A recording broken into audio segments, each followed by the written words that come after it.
Gente, pensa, se a calvície incomoda tantos homens, imagina então a nós mulheres. Mas e aí, como que a gente sabe que a queda de cabelo está dentro do normal ou então quando começa a acender um alerta? Vem cá, vamos bater um papo sobre isso. A gente recebe a doutora Laila Queijoc. Muito obrigada, doutora Laila, dermatologista. Seja bem-vinda, viu? Boa tarde. Obrigada a você pelo convite. Boa tarde a todos. É um assunto muito extenso. Muito. E a gente também recebe aqui a Ana Angélica.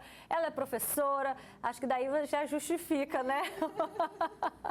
Um pouquinho da queda de cabelo, né? Mas conta pra gente, em que momento que você começou a perceber? Qual que é o seu histórico? Então, boa tarde Boa tarde. a todos, né?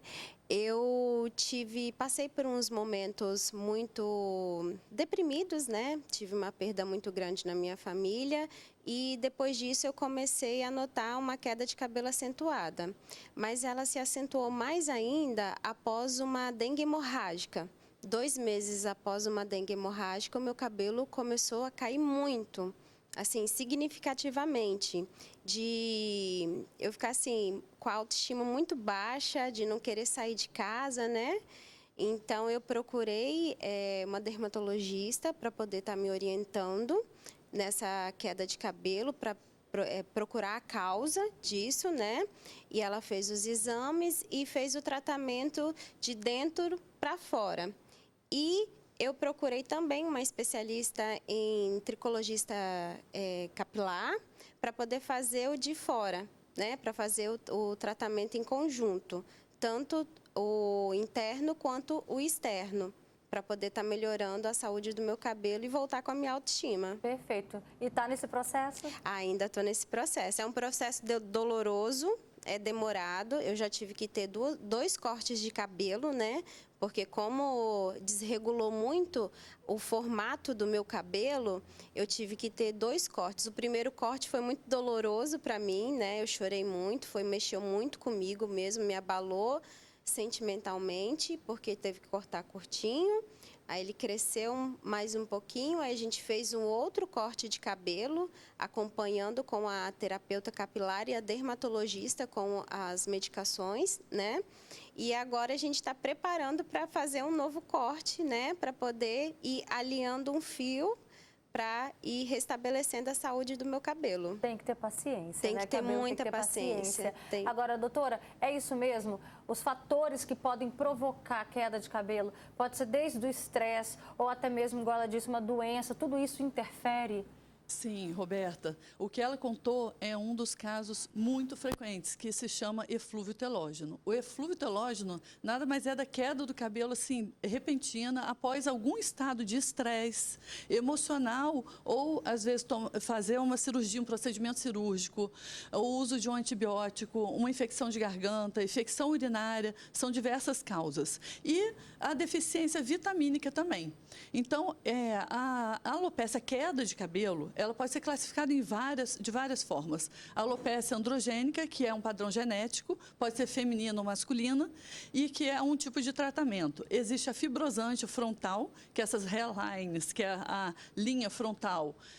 Realmente você vai perdendo o cabelo, você vê que a testa vai crescendo. Já observou isso em algumas pessoas? A entrada vai aumentando, né? A entrada vai aumentando e acontece de você olhar assim e falar, gente, minha testa está aumentando, é o cabelo mesmo que está caindo. Pode ser por tração, pode ser pela alopecia fibrosante, que é um outro tipo de queda de cabelo. Então, o que é muito importante a gente saber que a queda de cabelo ela pode ser interna, né? E pode ser externa também, por tração, como esse caso dela, o estresse, as vitaminas deviam estar desreguladas, e que eu gosto muito sempre de orientar os meus clientes, meus pacientes, que o tratamento é em conjunto. Nós, como dermatologista, eu como dermatologista há anos, nessa linha da dermatologia, existe uma coisa chamada tricologia, que é na área da dermatologia, da área médica, e hoje em dia divulgou a tricologia, assim, como um nome para quem trata cabelo. Mas a tricologia na área médica, dermatologia, nós fazemos vários cursos e isso daí nós tratamos tanto de dentro para fora quanto de fora para dentro. Tem que tratar realmente o que ela falou, o fio, a autoestima do nosso paciente é muito importante que nós fiquemos assim muito atentos. Então eu trabalho no meu consultório, eu como dermatologista tenho um salão para cortar o cabelo, para fazer o ozônio, para fazer a hidratação, para estimular o crescimento. Então tem muitos tratamentos como a LED, que é uma luz que aumenta a circulação. Então, nós juntamos, associamos todos os tratamentos possíveis, porque sabemos que a autoestima é muito importante. O cabelo para a mulher... Olha o relato dela, ela falou que chorou, não né? tem que isso abalou muito. Sim, abalou muito. Eu, quando fiz o primeiro corte após a queda, né, abalou muito a minha autoestima, eu já não queria mais sair de casa, porque ficou assim... É um sentimento muito difícil de explicar, porque é um processo muito lento e muito doloroso para a gente, né, em relação ao cabelo, porque não é uma coisa que cresce de um dia para a noite, né, não é uma planta, né, é mais demorado do que o crescimento de uma planta, bem mais. Então, assim, às vezes a gente não tem paciência, larga o tratamento ali pela metade e não resolve. Eu cogitei a ideia também de colocar um aplique também no cabelo, mas eu resolvi tratar primeiro o cabelo para depois eu conseguir fazer outras coisas, luzes que eu gostava muito de fazer, né? Então agora eu resolvi mesmo dar essa pausa para poder ter essa efetividade no tratamento para depois eu pular para uma outra etapa. Agora, doutora, a pergunta que mais assim, é importante a gente deixar claro para quem está nos acompanhando é: quando que é uma queda de cabelo normal? Quando a gente está penteando, a gente olha para a escova, ou então ali no banho, a gente olha ali no ralo do chuveiro ali, aquela quantidade, quando que é normal e quando que já chama atenção? Em torno de 160 fios por dia é normal cair.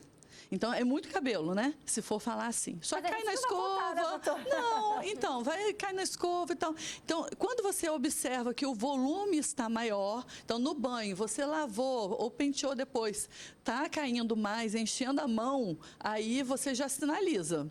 Sempre é importante a gente estar atento aos sinais e também à nossa saúde. Então, a saúde, a gente tem que estar no médico de vez em quando fazendo uns exames, dando uma olhadinha. Então, nesse momento que você sinaliza para um médico, estou com uma queda de cabelo, tem que fazer uma investigação. Existem doenças crônicas, doenças autoimunes, existem doenças, cânceres internos que se expressam numa queda de cabelo. Então, é muito vasto. Mas o que ela está falando em relação à autoestima e cuidado, o cabelo demora 3 meses para responder ao tratamento quando nós iniciamos. Então, tem que ter paciência. Então, tem que ter paciência. O melhor resultado vem a partir de 6 meses. Isso para o homem, ótimo. Cabelinho curto, está ótimo. Agora, para a mulher, não. A mulher, ela quer ver logo o cabelo. Por isso que ela falou que cortou o cabelo 2 vezes e o sentimento realmente não é agradável, né? Não é agradável. A gente vai conversar também com a Rosana Neres. A Rô também está passando por um tratamento de alopécia. Boa tarde, nossa querida chefe Rosana Neres. Como é que tá aí, Rô? Tudo jóia, boa tarde. E aí, como é que tá o seu tratamento, né? Porque eu lembro que você já participou com a gente sobre esse assunto. Como é que tá a evolução? Pois é, meu cabelo é assim, para mim ele tá ótimo, ótimo, entendeu? Eu acabei de passar por Covid e dengue, os 2 juntos, hein? Então você imagina que eu tô vendo uma resposta mais na frente, pode até ser algo negativo pelo tratamento que eu fiz ou não, mas por enquanto eu tô muito satisfeita com o tratamento que eu fiz. E tá nascendo o cabelo. Tá nascendo e eu tô ficando cabeluda. Que bom, né? Você já vem há quanto tempo focando num tratamento? Na verdade, eu sou bariátrica. Ela falou alguns motivos aí pela queda. Além da alopécia que eu também tenho deficiência de vitaminas, né? Então, juntou os dois e o meu cabelo fica péssimo, horrível. Entendeu? Não estava nascendo. E hoje tem o quê? Tem uns 6 meses que eu já estou em tratamento e eu estou vendo a resposta agora. Agora que estou vendo. Embora eu tenha passado pelo Covid agora, vamos ver mais para frente como é que vai responder. Mas como eu acredito que eu não vou ter perda, porque eu já venho tratando. Eu vou trazer essa sua pergunta para a doutora que está aqui, mas antes vamos só fazer uma comparação. Rosana está bem cabeluda aí no vídeo com a gente estava mostrando a imagem dela de antes. Dá para ver realmente, Rô, umas falhas, né, no couro cabeludo, e a gente sabe o quanto isso interfere na autoestima, principalmente da mulher. Olha essa diferença, gente, do antes e depois. Que arraso. Doutora, a respeito dessa dúvida que a Rosana falou, poxa, teve dengue, assim como a Ana também, e agora Covid. Pode ser que tenha uma nova queda? Ficou sem um pedaço do intestino do estômago ali. Então, a absorção das vitaminas já é deficiente, né? Então, principalmente a vitamina B12 do complexo B.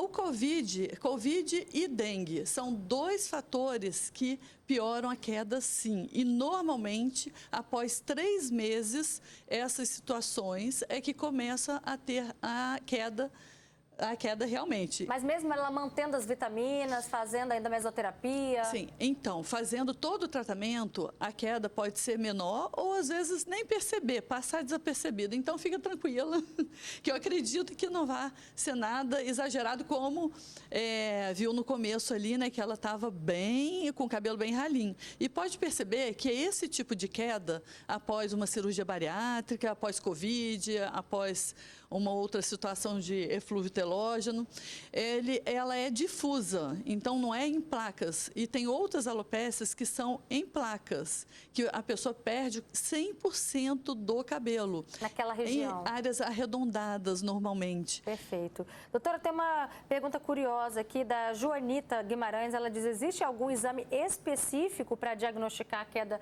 de cabelo de seu caso aí de uma alopécia? Então, como eu falei, a alopécia ela pode ser de várias causas. Então, o exame, na realidade, nós temos que abranger para poder saber se tem uma doença autoimune, se tem deficiência de vitamina, que é muito frequente. A vitamina D, a B12 são as mais frequentes, mas pode estar o zinco, o cobre, magnésio, tem várias outras, vitamina C, que podem estar alteradas. Mesmo a pessoa se alimentando adequadamente, pode ocorrer de ter essa alteração. Muitas vezes não tem uma absorção adequada a nível de intestino.